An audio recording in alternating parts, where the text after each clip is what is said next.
Broncos are handling this situation? The way that they've handled it has been unprofessional, and classless.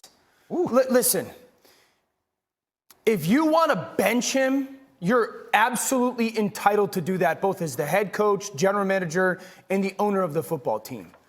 To go to him and say, we want you to alter your contract that we signed off on, or else we are going to threaten to bench you and or bench you, is not a way that you handle business in the NFL. It's certainly not a way that you handle a guy that has been a pro and a Super Bowl champion for 10 plus years. It's not a way that you handle a person that was on a Hall of Fame trajectory. And it's for sure not the way you handle someone who's a Walter Payton Man of the Year. This is not about feelings. No one's going to feel bad for Russell Wilson because of his money, okay? This is about the way that you treat someone that, in many ways, has always been a good representative of your organization and your league. You're absolutely entitled to bench him, whether people agree with it or not. To go to him and say, alter your contract or we're going to threaten to sit you is not the way you do business in the NFL. So the alteration that we're talking about is that if he's still on the roster 5th day of the league year, so like March 17th, right, of next year, then the injury guarantee in his contract for 2025, $37 million, becomes a full guarantee.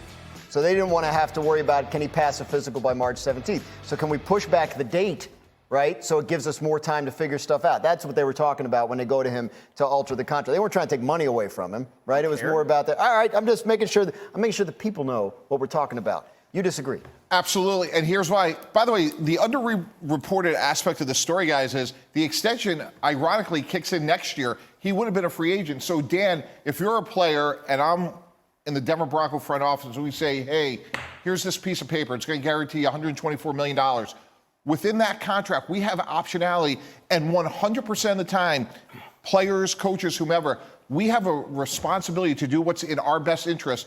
And if we could save money in 2025 because your play is not discernibly better than Jarrett Stidham, we're going to make that decision. Whoa. Your play is not discernibly better than Jarrett Stidham. Russell Wilson, for the majority of the season, has played like a top 10 to top 12 quarterback. The reason why they were 1-5 was because they were historically bad on defense. So to sit here and say, well, not much better than Jarrett Stidham?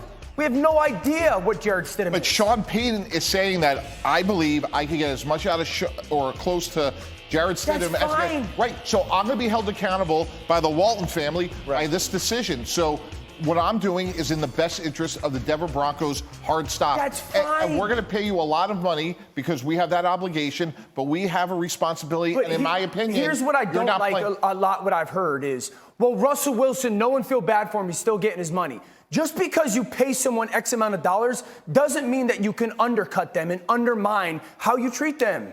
But that doesn't make it okay. Hey, like from a business standpoint, I agree with you. You know, Mike T, like they're making the decision based on money and the financials. And when Daniel says this is the deal that we signed or we offered Russell Wilson, it's not the deal that we or us did because Sean Payton wasn't there. Right? True. And so the business of it is not a problem to me. But let's be honest, Sean Payton has behaved as a thug since he became the coach of the Denver Broncos. Immediately when he gets in the building, he starts to undercut Russell Wilson personally and professionally from his first press conference on. He tells Russell Wilson, you have to stop kissing babies, stop behaving as if you're running for office. Nobody kissed more babies in New Orleans than Drew Brees. Period, point blank. From the beginning, he walked into this building and he had a point to prove when it came to Russell Wilson. You're going to be just like everybody else. I'm going to treat you just like I treat everyone else on the team. That's not the way it works with franchise quarterbacks. Right? With a franchise quarterback, he's talked to differently. There are conversations instead of being talked at. You don't berate them on the sideline against the Detroit Lions because you don't agree with their play. We watched Sean Payton in New Orleans for a decade and a half, never treat his quarterback this way. And so now as you move through and you hear about the phone call, you hear about talking to his representatives about restructuring or doing whatever they wanted him to do to the contract, this was just a means to an end for Sean Payton. This was going to happen at some point. See, it just happened toward the end of the. I don't believe there was a thing Russell Wilson could do to make Sean Payton like him. I think from a personality standpoint, it was a bad match. I think schematically, it was a bad match. But my point is this. Yeah. My point is this. Let's hold Sean Payton to some sort of professional accountability. His behavior as the head coach of the Denver Broncos is unacceptable. If I'm the Walton family, I do not want somebody representing me this way. And I want to say this about Russell Wilson, because Russell Wilson takes a hell of a lot of heat.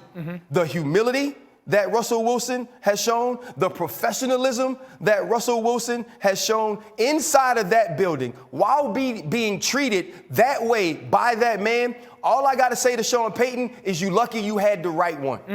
And so That's well said. lot to unpack there. So first of all, I agree, RC.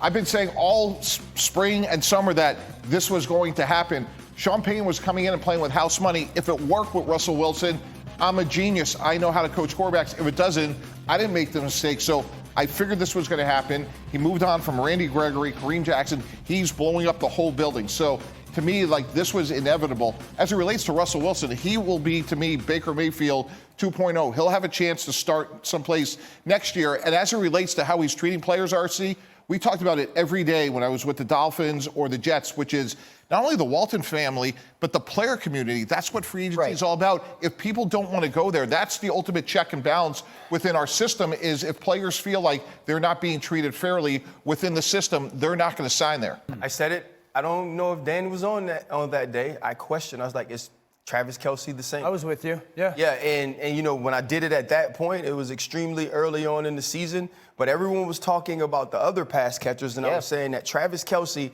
is no longer playing at a level that scares you defensively. And from that point, he started to drop the football. He started to become less reliable. And it's not piling on what he said, because he just showed the sort of accountability you expect from a first ballot Hall of Famer. But when Travis Kelce isn't quite what he's always been throughout Patrick Mahomes' career, Matt Nagy has to do something different. Matt Nagy has to get creative. Andy Reid has to get creative. And it's going to start to have to be a question of who's to blame for what's going on in Kansas City. Yeah. Right? Everybody leaves Kansas City and gets a head coaching job, right? Everybody but Eric Bieniemy. All of those guys have done that. Eric Bieniemy leaves, and now there are some things that are different inside that building. And talking to Alex Smith, he said something to me that was extremely that stuck out to me, because he said Andy Reid is the most patient coach I've ever been with. He said, but when you have somebody like Eric in the building, right, he's someone that holds everybody else accountable. He gets into the guy's face. And so you had kind of that good cop, bad cop. Who's going to play bad cop right now to get the Kansas City Chiefs on the right track? So often, RC, and I love that point, you get to this point in the conversation, of the question is like, can they fix it and how do they fix it? I think one of the things is, absolutely, the pass game should go through Rashee Rice. No longer Travis. Not that Travis no longer is a part of it, but they should run their pass game through. Hearing Travis's comments, that aligns with the tape. It's not just one person right now anymore. They got issues, certainly the tackles and the pass catchers. But this is what it looks like for everyone to take their turn. So they are basically running a double team front side. There's two guys front side that they have to go get. That right guard climbs up and now is responsible for both of them. Somebody on the backside did not get to their responsibility. If that guy does, it's a huge run. Travis goes in short motion here. They're going to run what we call one back power. Everybody front side, down block. Backside guard is going to pull, kick out the end man on the line of scrimmage. Well, we got to get to the backers. Again, now Travis is left with two guys. He's got to make a decision. He chooses the backside guy instead of the front side guy because somebody didn't get to their backside guy. If they do, Pacheco's hitting his head on the goalpost, but they don't, and it's a 1 yard run. Then you get the 3rd and 3, 3rd and 4. It's zone coverage. I don't need you to route someone up here, Rashee Rice. Okay, he's going to run down. The flat defender widens. The guy gets some depth at 3rd and 3, 3rd and 4. Just stand there and give me your eyes right now. But he's going to put his foot in the ground like it's man coverage and try to run away from nobody.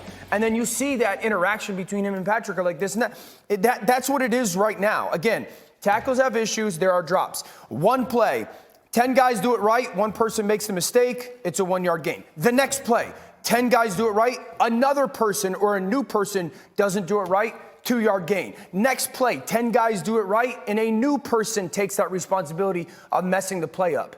So part of me sits there and goes, we got to fix that. Part of me goes, they're close. Like, they're close if they all get on that same page at the same time.